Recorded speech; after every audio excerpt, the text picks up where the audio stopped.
जय श्री कृष्ण। इस संसार में भगवान के अनेक भक्त हैं।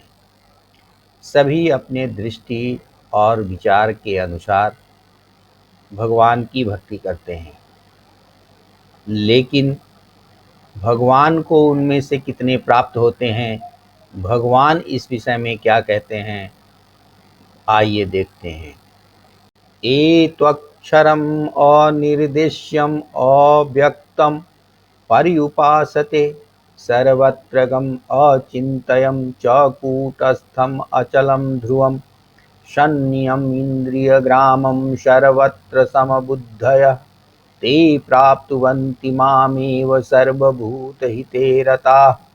जो तो अक्षर, अनिर्देश्य, अव्यक्त, सर्वव्यापी, अचिंत्य, कूटस्थ, अचल और ध्रुव की उपासना करते हैं, संपूर्ण इंद्रियों को बस में करके सर्वत्र समबुद्धि वाले और संपूर्ण प्राणियों के हित में लगे हुए वे मुझे ही प्राप्त होते हैं।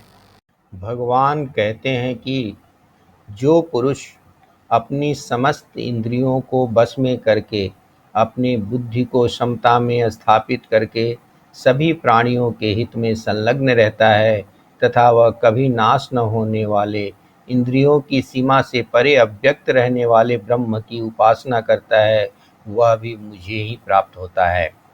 यहाँ भगवान कहते हैं कि ब्रह्म का स्वरूप कैसा है। कहते हैं ब्रह्म अक्षर है, अर्थात उसका नाश नहीं होता। वह निर्देश्य है, जिसका अर्थ है कि उसके विषय में कुछ भी कहा नहीं जा सकता, अर्थात वह अकथ्य है।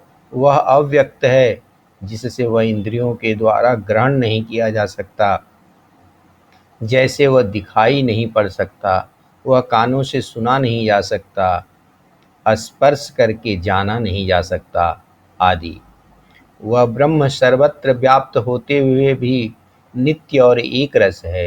प्रकृति में सर्वत्र परिवर्तन देखने को मिलता है। प्रति क्षण प्रति पल परिवर्तन होता रहता है, पर वह निर्विकार तथा निराकार है। उसे नष्ट न होने वाले ब्रह्म की निरंतर उपासना करने वाले भी मुझे ही अंत में प्राप्त होते हैं।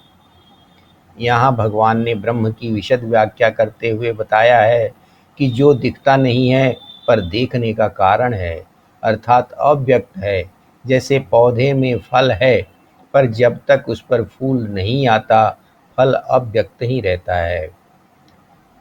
इससे ब्रह्म की सत्ता का अभाव नहीं होता। भक्ति मार्ग पर चलने से अधिक कठिन है ब्रह्म की उपासना करना।